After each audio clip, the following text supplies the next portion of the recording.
Dear Tradition El Africa viewers, today I bring you Surma tribes of the Omo Valley.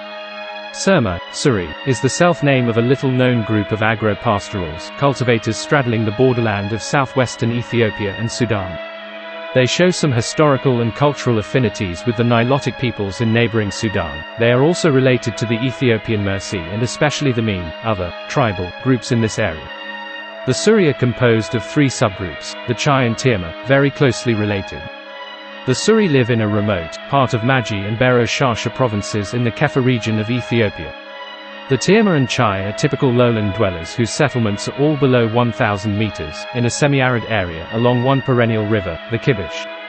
Their present habitat lies between 5 degrees 10 feet and 6 degrees 00 N and 35 degrees 20 feet and 34 degrees 10 E.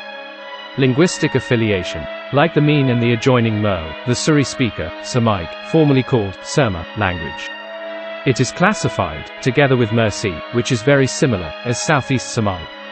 The Suri are mostly monolingual. Amharic or languages of the neighboring Tutsi and Nyangatam are spoken only by a very small minority. Culture and activities of Suri, Surma, tribes. The Suri have no written history, but they do have an oral tradition that contains many historical references.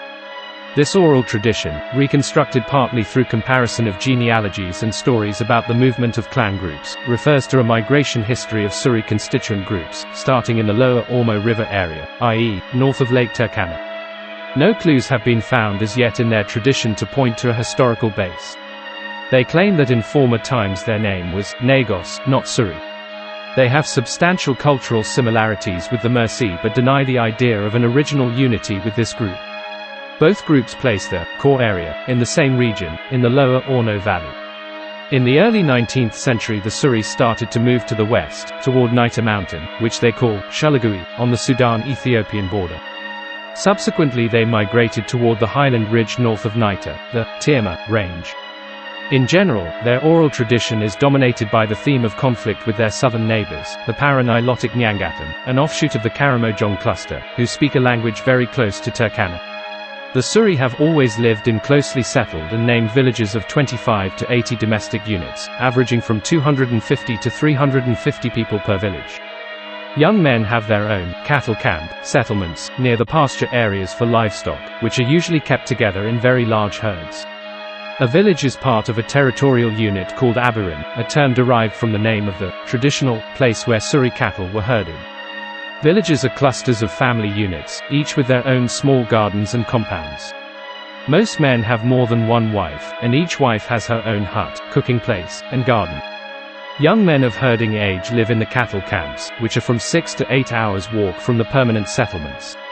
The Suri are predominantly cattle pastoralists. Certainly in outlook, they see themselves as free and independent herders. Cattle, and, in addition, goats and sheep, are their most prized possessions and their repository of wealth.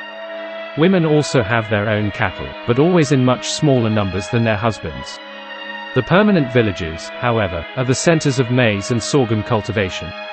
These two products provide the mainstay of the Suri diet, but the Suri absolutely do not consider themselves peasants or cultivators.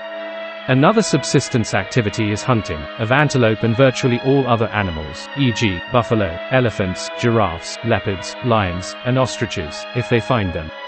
The meat of some animals is eaten, skins, ivory, feathers, tail hair, and so forth formerly was sold to highland dealers. Berries and fruits are gathered. In the gardens, the women cultivate cabbages, peppers, pumpkins, cassava, and gourds. Surma tribal marriage. Marriages are possible across Kino, clan, lines only. This stricture is carefully observed, although sexual liaisons between members of nominally the same clan do occur.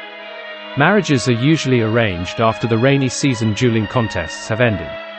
At that time, a girl, having watched the contests and selected her favorite duelist, tries to approach the chosen one by indirect messages sent through friends and relatives. In traffic between the two families, the possibility for a marriage alliance is tested. Decisive are, first, the preference of the girl and, second, the amount of bride wealth, in cattle, small stock, and/or bullets and a rifle, to be paid by the groom's family. After negotiations start, it may take months before agreement is reached.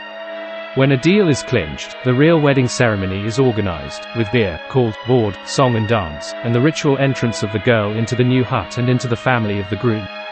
Among the Suri, a marriage implies a multi-stranded alliance between two kin groups.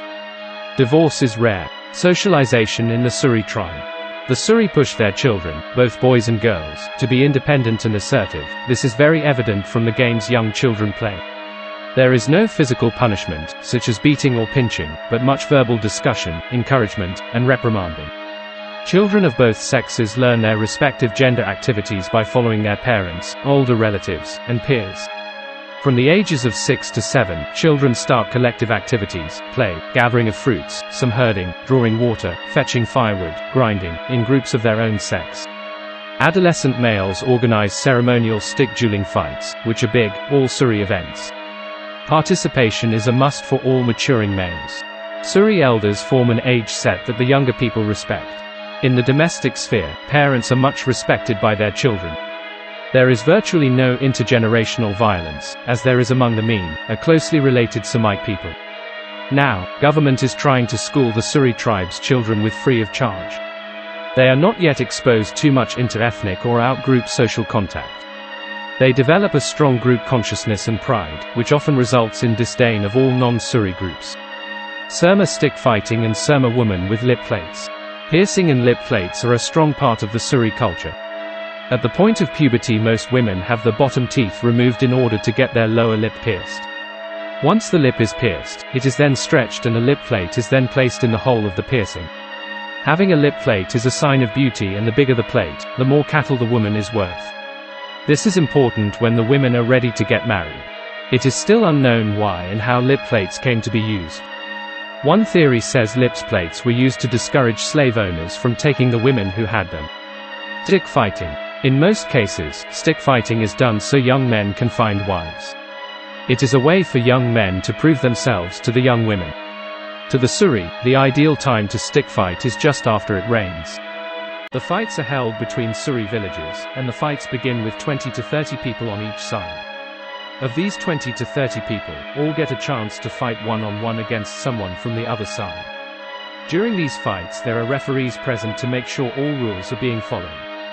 Many stick fights end within the first couple of hits. Thank you for watching. Please don't forget to like, share, and subscribe.